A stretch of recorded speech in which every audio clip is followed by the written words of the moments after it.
Hello and welcome to a... What the actual fuck has happened to my hair? Oh, good lord. That's a bit better. What the fuck? I've had a hat on all day. Anyway. Where was I? Oh, never mind. Anyway, I wanted to talk about another news story that I've come across. Continuing with the... this is more of an opinion piece, really, than a discussion, although, as always, I invite discussion in the comments. I'm just going to jump straight in and show you what I've found. It's kind of... but also actually quite good. Let's have a look. So, it's this here, Barnsley... No DNA test after man mixed sperm to conceive child. Fucking Barnsley, really. It goes on. A Barnsley man who mixed his sperm with his father's to help his partner get pregnant will not face a paternity test, a judge has ruled. Alright, let's just pause there for a second and just go, what the fuck? What the fuck is wrong with you? I thought it was going to be, like, mixing it with, I don't know, another man that he knew was fertile or something like that, or, I don't know, maybe there was, what's the term now? Maybe there was three of them in the relationship, you know, 2 men, 1 woman, and they were trying to have a child as a triplet or thruple or whatever you call it. No, he's got his dad in on it. It's fucking Barnsley. Anyway, we'll go on. I'll read the whole thing, because it's important, is every bit of it. It's not very long. So, the man and his then partner had experienced fertility problems and went on to have a son. Then partner. That's going to be important later. Barnsley Council discovered the situation and brought legal action demanding a paternity test. However, a High Court judge ruled the council had no stake in the outcome of any test. The man, his partner and father cannot be named, and the court was told the three had always intended to keep the arrangements surrounding the child's conception secret. Okay, yeah, fine. I mean, that in itself doesn't seem that unusual either. Plenty of children are adopted and not told that they're adopted.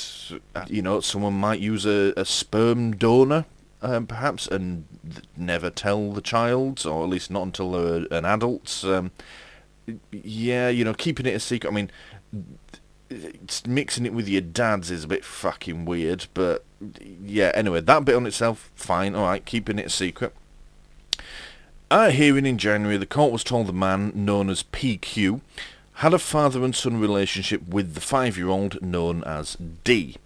Barnsley Council had discovered the issue during separate proceedings and requested the High Court in Sheffield order DNA tests. Now, those separate proceedings is why I said it was important when it said then partner. I wonder if there's some sort of family court going on, or if social services are involved. It doesn't say, we're not going to know, and I suppose it's not really that important. But yeah, whatever, Barnsley Council has found out and decided it absolutely has to know. Okay.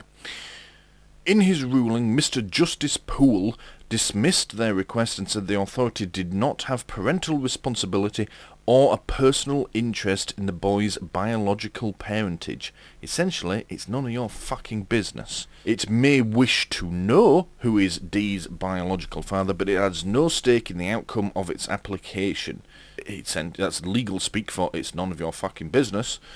A wish to uphold the public interest in maintaining accurate records of births does not confer a personal interest in the determination of such an application.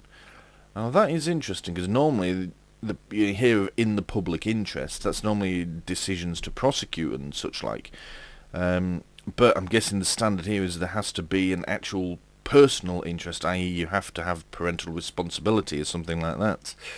So, yeah, that's interesting. The judge has said, basically it's got naught to fucking do with you, Barnsley Council. Alright, it goes on. Unique child. The judge said the family had created a welfare minefield. Yeah, I suppose they have. He said, I cannot believe that JK, the mother, PQ and RS, his father, properly thought through the ramifications of their scheme for JK to become pregnant.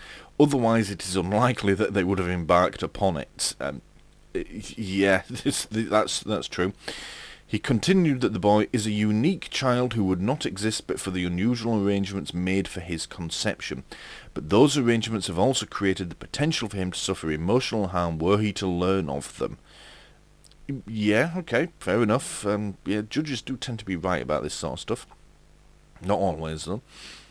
He added, it must be acknowledged that the circumstances of Dee's conception cannot now be undone. No, this is true, you absolutely can't do that.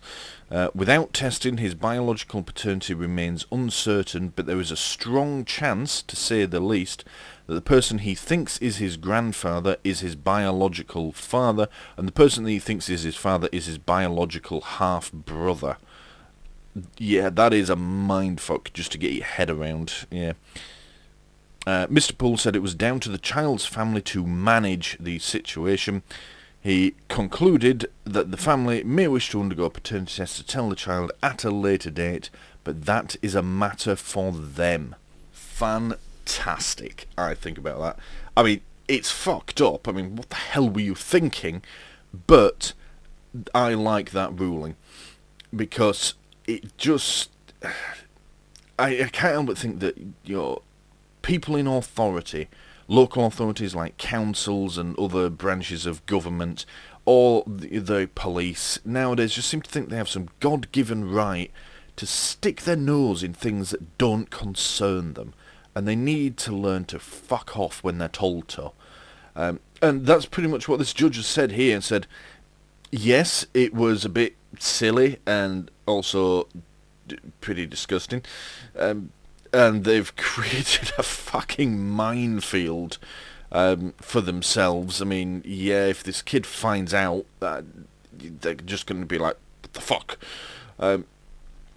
But it's also their business. It has got fuck all to do with the council and the government, and the judge has pretty much told him that. I mean, I do wish judges could be more direct. I mean, I get why they're so well spoken and such like, but sometimes I would like to hear them say, it's none of your fucking business, Barnsley Council. Now get lost. So yeah, I'm going to say it's a defeat for common sense, but also a victory for common sense, or victory for the rights of the common folk not to have the government sticking its government nose in where it doesn't belong. So, yeah. It's a wild story, but I do like the conclusion. It's a good one. Alright, I'll see you next time. Thank you for watching this video on doing stuff and filming it.